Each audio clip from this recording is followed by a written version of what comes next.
जय हिंद दोस्तों चाइना आज के दिन दुनिया के लिए एक तरीके का सरदर्द बना हुआ है, दुनिया की शांति के लिए चुनौती बना हुआ है। और हालात इस समय पर ये है कि जिस तरीके से दुनिया को दिखाई दे रहा है कि चीन जो है लगातार आगे बढ़ रहा है, प्रॉब्लम्स क्रिएट कर रहा है। कभी वो मलेशिया के एयर स्पेस के अंदर उसके प्लेन्स घुस जाते हैं, कभी इंडोनेशिया को परेशान करते हैं, कभी ताइवान को, कभी जापान को, कभी इंडिया को, कभी किसी को, कभी ताजिकिस्तान से उसका 45% एरिया मांग लेते हैं। शॉर्ट में कहने का मतलब ये है, हर किसी के साथ लड़ रहा है, भिड़ रहा है, ऑस्ट्रेलिया को धमकी दे रहा है। तो यहाँ पर असलियत में यहाँ चाइना की एक पॉलिसी ऑफ जो इस पॉलिसी के किस पॉलिसी के ऊपर चाइना चल रहा है और क्या हिस्ट्री में इसका एक एग्जाम्पल है, इसके ऊपर डिस्कशन करने जा रहे हैं।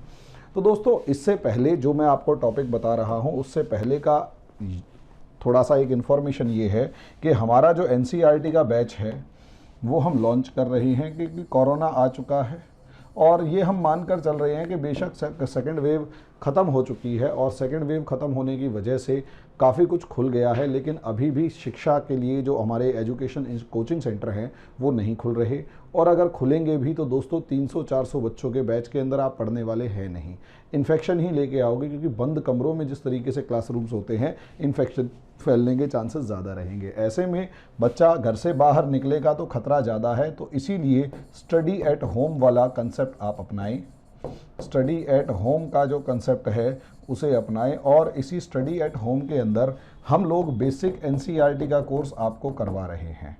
एनसीईआरटी का जो कोर्स है वो आप लोगों को करवाएंगे। और इस एनसीईआरटी के कोर्स का सबसे बड़ी खास बात ये है कि किसी भी गवर्नमेंट एग्ज़ाम के अंदर जो जीएस आएगी आपकी कंप्लीट प्रिपरेशन उसी से हो जाएगी। लेकिन दूसरी तरफ अगर आप इसी कोर्स को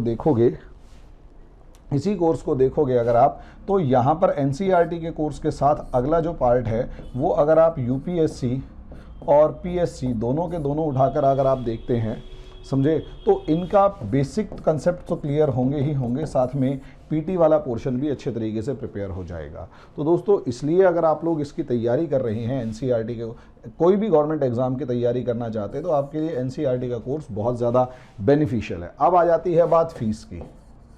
तो दोस्तों एक छोटी सी बात समझ लीजिए, इतना मैं मानकर चल रहा हूं कि हिंदुस्तान के अंदर मैक्सिमम लोगों के पास पैसे नहीं हैं, हालात ख़राब हैं। अब ऐसे में फ्री में भी काम नहीं किया जा सकता, लेकिन पैसे भी ज़्यादा से नहीं मांगे जा सकते। इसलिए एक बहुत ही कम और नॉमिनल अमाउंट, कोई बहुत ज़्यादा हज़ारों में नहीं मांग रहे, बहुत ही नॉमिनल अमाउंट आपसे मांग रहे हैं, और ये है 500 रुपीज़ पर मंथ।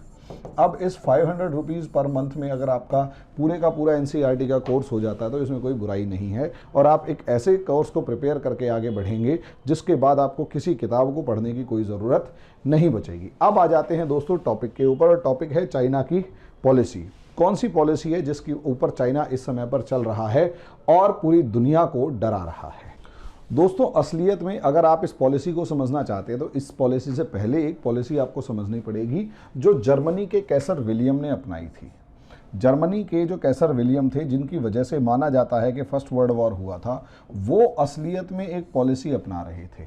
वो दुनिया के हर रफड़े के अंदर अपनी टांग अड़ा रहे थे, चाहे मोरक्को इशू था, चाहे नीचे बोअर वॉर था, चाहे स्पेन इशू था, चाहे कोई सा भी इशू था दुनिया का, हर मामले में अपनी टांग अड़ा रहे थे, अपना स्पेस बढ़ा रहे थे। और ऐसा स्पेस जब बढ़ा रहे थे तो उसके अंदर जब जब यूनाइटेड नेशंस, या उस टाइम पर यूनाइटेड नेशंस नहीं होता था, ब्रिटेन और फ्रांस जब जब उसमें एंटर करते तो वहाँ पर उसको युद्ध की धमकी दी जाती।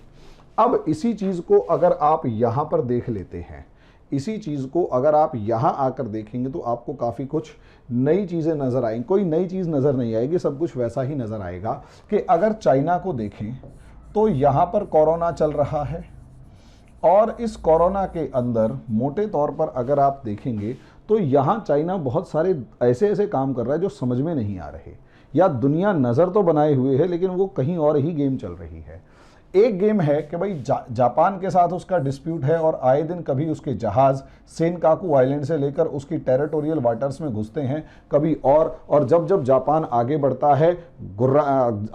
है, गुस्से में आता है, तो यही चीज़ चाइना भी करता है। और कहीं ना कहीं एस्केलेशंस जो हैं, टेंशन्स जो हैं, वो अपने पीक पर पहुंचती है और एक बार दोबारा से नीचे आ जाती है, फिर दोबारा से नीचे आ जाती है। ताइवान के साथ भी यही मामला है। अगर आप देखेंगे तो ताइवान के अंदर अगर आप देखें तो पिछले साल 2090 बार ताइवान के एयर स्पेस को डिस्ट्रॉय किया, मतलब एयर स्पेस का उल्लंघन किया गया। उसमें चाइना के फाइटर जेट्स घुसे और कई बार शिप्स भी घुसे उसके जो वाटर टेरिटोरियल वाटर्स हैं। और कहने का ओवरऑल मतलब ये है कि ताइवान के साथ भी एस्केलेशंस को पीक पर ले जाया जाता है। प्लेन्स अंदर जाते हैं, ताइवान धमकी देता है, प्लेन्स वापस बुला लिए जाते हैं। ताइवान के फाइटर जेट्स भी उड़ते हैं, प्लेन्स जो वहाँ पर जाते हैं फिर वापस बुला लिए जाते हैं। शॉर्ट में कहने का मतलब गए मारकर भाग आए, गए मारकर भाग आए, गए मारकर भाग आए। यानी उस पर दबाव भी बनाए रखो, और जब दबाव इस लेवल पर पहुंच जाए कि युद्ध होने वाला हो तो वापस आ जाओ। दबाव बनाए रखो, फिर युद्ध होना हो वापस आ जाओ। यानी एक तरफ यहां प्रेशर क्रिएट किया जा रहा है। अब दूसरा तीसरा एग्जाम्पल अगर आप देखेंगे, यहां पर प्रेशर है और प्रेशर के बाद डी एस्केलेशन है। डी एस्केलेशन एक साथ चल रहा होता है। ये अगर आप यहां देखेंगे तो इतना ही नहीं है, यहां आप फिलीपींस के मामले में भी देख सकते हैं। सिर्फ इस मामले में वियतनाम बचा हुआ है, क्योंकि वियतनाम पूरी दुनिया जितने भी चाइना के पड़ोसी हैं उन सब में सबसे ज़्यादा एग्रेसिव है, और वियतनाम ने चाइना को उसकी औकात तक दिखा रखी है। और वियतनाम इतना पोटेंशियल है कि जिस टाइम पर 1969 के अंदर चाइना और वियतनाम की लड़ाई हुई थी तो कहा जाता है 30,000 चाइना के सिपाहियों को वहीं मार डाला था, जंगलों के अंदर, बॉर्डर के ऊपर ही। और चाइना की आर्मी जो है वो डिमोरलाइज होकर बाहर निकली थी।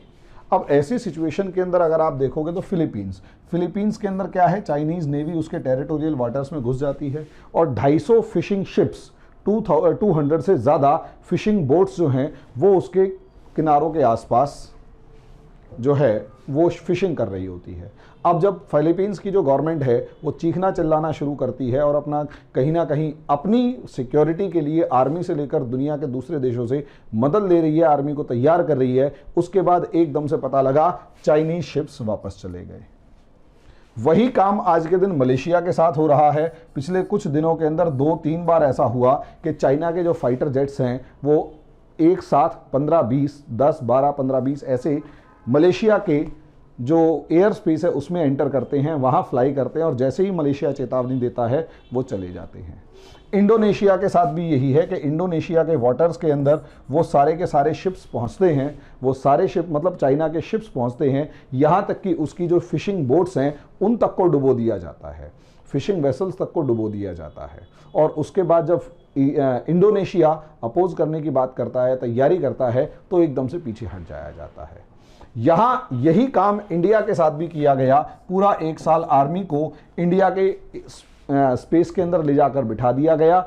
इस हद तक ये किया गया कि लड़ाई नहीं करेंगे, फुल फ्लेजेड वॉर नहीं करेंगे, लेकिन यहाँ टेंशन क्रिएट जरूर रखेंगे।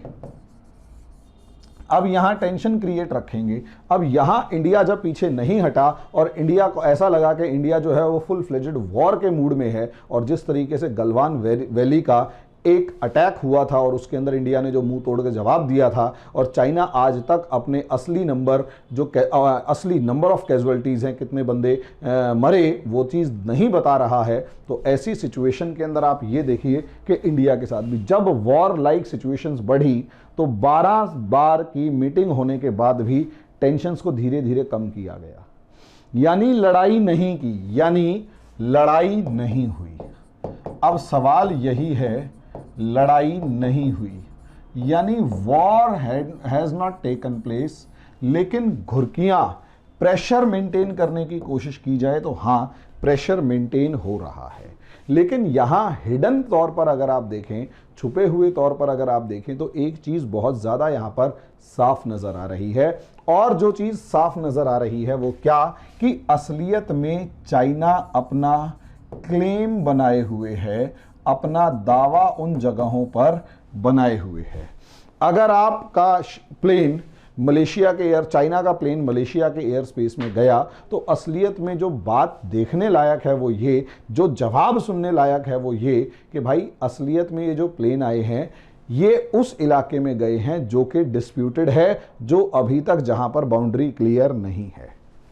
यानी जो डिस्प्यूटेड नहीं है, तो स्टेप्स देखिए ना चाइना की क्या है। पहले एक नॉर्मल किसी का भी टेरिटरी है, नॉर्मल टेरिटरी है। जो नॉर्मल टेरिटरी है असलियत में उस नॉर्मल टेरिटरी को पहले बनाओ डिस्प्यूटेड टेरिटरी।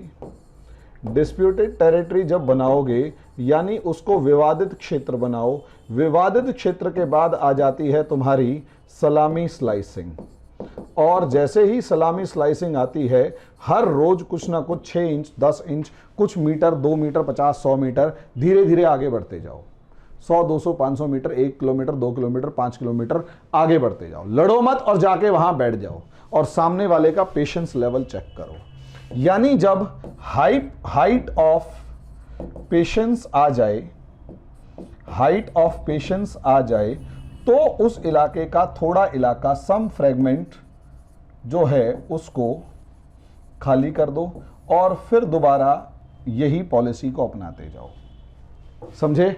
और गुर्राने की यहां पर पॉलिसी ऑफ ब्रिंकमैनशिप दिखाओ। पॉलिसी ऑफ ब्रिंकमैनशिप क्या है? गुर्राने की नीति। दावा करेगा, लड़ने की धमकी देगा, लड़ेगा नहीं। दावा करेगा, लड़ने की धमकी देगा, खूब बहस करेगा, चीखेगा, चिल्लाएगा और ऐसा पोज करा जाएगा, ऐसा पोज करा जाएगा जैसे होता है तांडव कर रहा हो कि मैं लड़ने के लिए तैयार हूं, लेकिन लड़ेगा नहीं, जल्दी से नहीं लड़ेगा और सामने वाले दुश्मन को इतना थका देगा कि सामने वाला दुश्मन भरोसा करने लग जाए कि अब नहीं लड़ेंगे। अब चाइना तो ये ड्रामा कर रहा है, लड़ेगा ही नहीं। ये होती है पॉलिसी ऑफ ब्रिंकमैनशिप। और जैसे ही कोई एक ऐसा इंसिडेंट पहुंच जाए जहां से लड़ाई के बगैर गुजारा ना हो तो उसके बाद फिर लड़ाई तो हो ही जाती है, फिर तो कोई शक रहता ही नहीं है।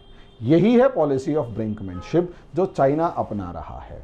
चाइना क्या कर रहा है? चाइना दुनिया के हर देश के साथ जो सबसे पहले नॉर्मल टेरिटरी है, जो साधारण क्षेत्र है, जो पिछले कई सालों से या कई दशकों से या यूं कहें कि कई सेंचुरीज से, शताब्दियों से उसी एरिया के अंदर उसी देश की टेरिटरी है, उस टेरिटरी को जो साधारण क्षेत्र है, जो नॉर्मल टेरिटरी है, उसे विवादित क्षेत्र बनाता है जानबूझकर।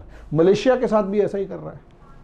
मलेशिया की नॉर्मल टेरिटरी को जो है वो डिस्प्यूटेड टेरिटरी बना रहा है, बार बार अपने प्लेन्स भेजकर।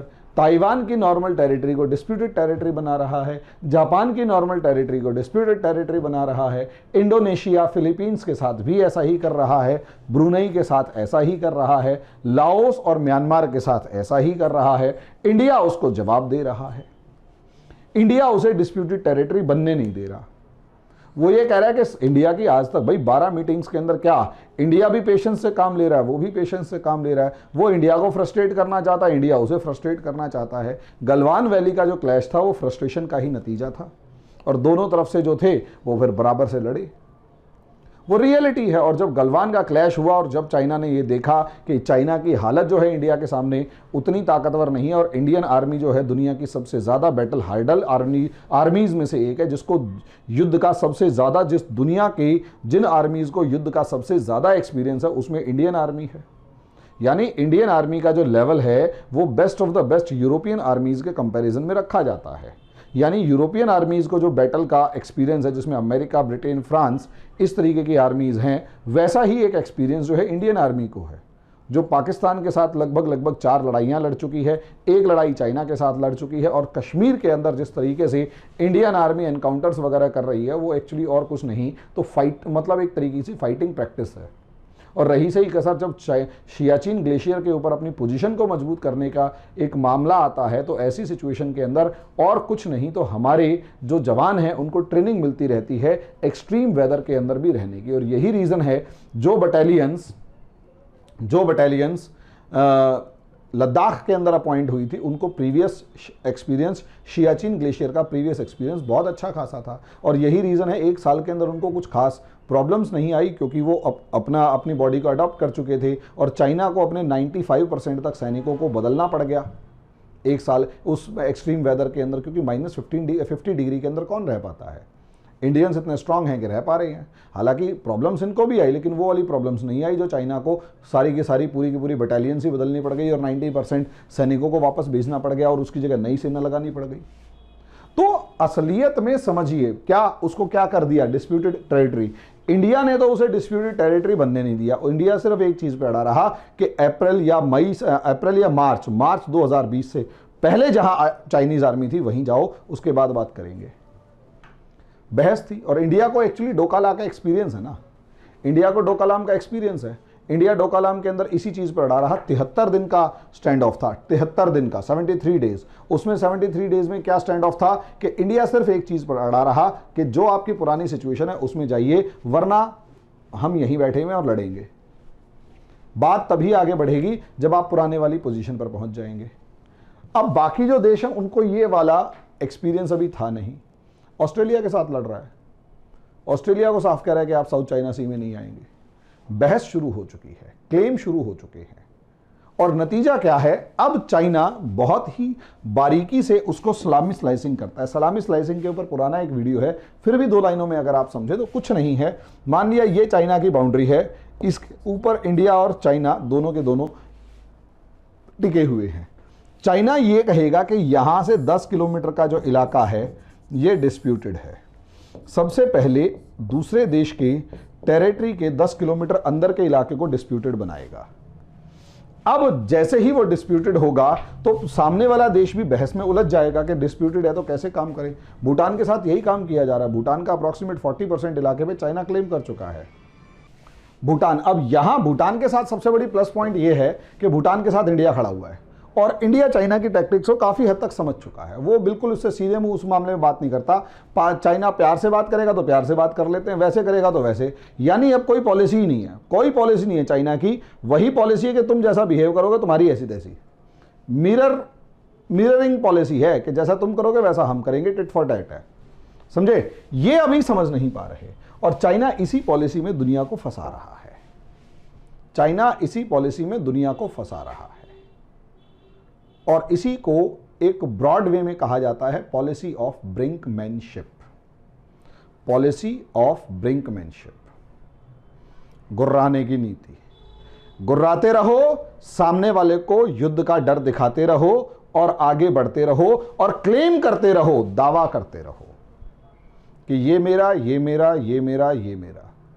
ये क्लास का बिल्कुल वही लड़का है। याद कीजिए जब आप स्कूल में होते थे तो क्लास का वही लड़का है जो सबसे लड़ता रहता था कि मैं इस सीट पे बैठूंगा, फिर उसका मन कर देगा मैं इस सीट पे बैठूंगा, मैं इस सीट पे बैठूंगा। थोड़े दिन पहले मैं यहां बैठता था, थोड़े दिन पहले मैं यहां बैठता था, आज मैं यहां बैठूंगा, कल मैं यहां बैठा था।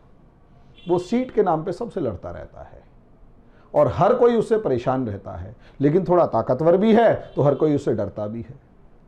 कुछ उसके सामने झुक जाते थे, एक आधा भिड़ जाता था और जो भिड़ता था उससे दोस्ती कर लेगा या उससे घुरघुर तो करता रहेगा, लेकिन रहेगा पीछे, उससे नहीं लड़ेगा। ऐसा होता है और ये इंसान का कई कुछ लोगों की फितरत है, इस देश की फितरत है। इसी को कहा जाता है पॉलिसी ऑफ ब्रिंकमैनशिप। जर्मनी ने भी यही अपनाई थी, लेकिन इस पॉलिसी का एंड जो है वो वर्ल्ड वॉर की फॉर्म में देखने को मिला था और यही पॉलिसी चाइना अपना रहा है। तो मे बी पॉसिबल इसका एंड वर्ल्ड वॉर की फॉर्म में देखने को मिले। बहुत से कमेंट बॉक्स में मेरे को लिखते हैं कि सर आप तो हर बात को वर्ल्ड वॉर में पहुंचा रहे हैं। दुनिया is moving towards world war. Start preparing yourself. बचोगे कैसे? And may be possible this can end in the form of a nuclear war. हो सकता है ये न्यूक्लियर वॉर की फॉर्म में आपको दिखाई दे। अभी जो भी चल रहा है उसका हालात जो हैं उसको देखने लायक तो सिचुएशन यही है कि हालात खराब हैं। बाकी जैसे जैसे आएंगे उसके ऊपर डिस्कशन होता रहेगा। अभी के लिए इतना ही, धन्यवाद।